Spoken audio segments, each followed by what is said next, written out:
Bonjour et bienvenue à cette première émission de LMH Hockey News, les nouvelles. Oui. Commençons immédiatement avec notre outil, oui, l'outil qui va m'aider à vous expliquer tout ce qui se passe dans cette merveilleuse ligue. Alors regardez à ma droite ou votre gauche ou ma droite, peu importe, le Jumbotron. Oui, commençons immédiatement avec les résultats des matchs d'aujourd'hui, oui. Allons-y. Tout d'abord, les Islanders et les Blue Bulls, oui. Victoire en prolongation des Islanders. 40 arrêts sur 42 tirs pour Pielmeier, oui. Quel match. Pardon, je n'avais pas le résultat. Et voilà, oui. 3-2 en prolongation. Donc, du côté de San Jose, les Sharks qui affrontaient les Flyers, oui. Les Sharks l'emportent contre les Flyers. Notez bien, un match de 4 points pour Phil Kessel qui est en route vers les tops du marqueur de la LMH, oui, croyez-moi. Oui. Et ainsi continuons du côté de Détroit, oui, qui l'a emporté contre les puissants Devils. Huberdeau et Giroux ont tous deux points, tous deux points dans cette rencontre. Notez que du côté des Devils, les Drouin et les Connolly ont marqué, oui. Tous ces gens, c'est extraordinaire. Continuons du côté de Los Angeles. Ils affrontaient les Scorpions, oui. 2 buts de Carson dans cette victoire des Kings de 5-3. Encore les Kings qui se combattent pour une participation aux séries. C'est incroyable tout ce que nous pouvons voir cette saison. Regardez-moi le classement du côté de la How, oui, comme on l'appelle. Et vous voyez la différence de points. C'est incroyable, oui. On pourrait dire que les séries pourraient être simplement par cette conférence et qu'on pourrait oublier de l'autre côté, vous croyez-moi, oui.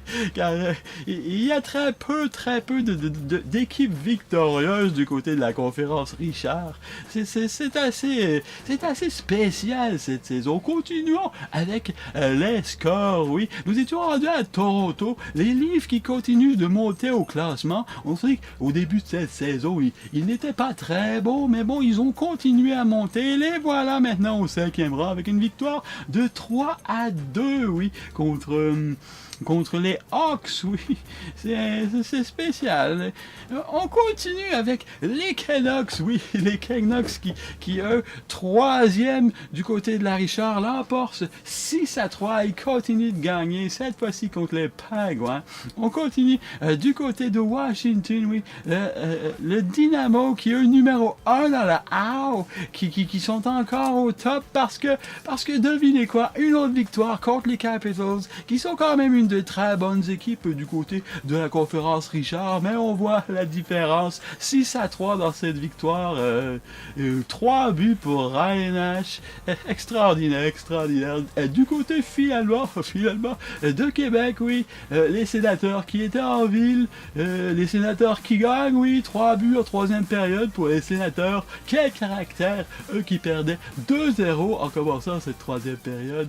C'est extraordinaire, oui, c'est extraordinaire, croyez-moi. Du côté des mouvements de la semaine, oui, regardez-moi ces mouvements. 4 échanges du Sparta. Le Sparta, très incroyable, hein? Il est en bas, donc ils sont vendeurs. Oui, ils cherchent à aller chercher le premier choix. Croyez-moi, c'est ça. Oui. Et là, on regarde aussi qu'ils ont transigé Jason Spezza, vétéran dans la LMH de 1500 rencontres. Il a été échangé 2 fois cette semaine. Les Canucks sont allés chercher et pour ensuite l'envoyer aux Flames. En retour, les Canucks ont reçu Rick Nash qui va probablement les aider, oui. Car les Canucks, on le sait, 3 échanges cette semaine. Ils sont actifs. Ils luttent pour une place au haut du classement dans la Richard, oui. Et peut-être une Coupe Stanley, oui. Ils sont allés chercher Duncan Keith, ancien capitaine du Canadien, excellent leader. C'est incroyable, les Canucks. Sox qui continue de bouger et ça continue dans la LMH. On regarde les meilleurs marqueurs. Écoutez, du côté des buts, c'est à Ottawa qu'on a le meilleur marqueur, Brian Little, qui est aussi dans les meilleurs pointeurs, 73 points. Landeskog, numéro 1, croyez-le ou non, quatrième saison dans la LMH, 77 points, 30 buts. Ils sont en ligne vers une saison d'environ, 120 points cette saison. Ce serait incroyable, croyez-moi. Et on continue du côté des gardiens de but, qui est le meilleur gardien? Qui a le plus de victoires, croyez-vous? Le gardien du New Jersey. Oui, c'est effectivement le cas. On voit ici Saint-Louis, Détroit, Ottawa aussi. Tous des équipes qui sont assez incroyables au haut du classement, donc les gardiens, pas de surprise là. Écoutez, c'est pas mal tout le temps qu'on avait pour aujourd'hui, je vois rendu à 6 minutes déjà, alors revenez-nous pour d'autres nouvelles croustillantes, et des entrevues avec le DG de la LMH et peut-être bien d'autres invités spéciaux, bien sûr, tout ce que vous voulez savoir, plus que 10 jours avant la date limite des transactions. Alors, regardez vos montres, regardez vos téléphones, il y aura l'action. Merci d'avoir été là. Voyez-vous à la prochaine émission. Oui.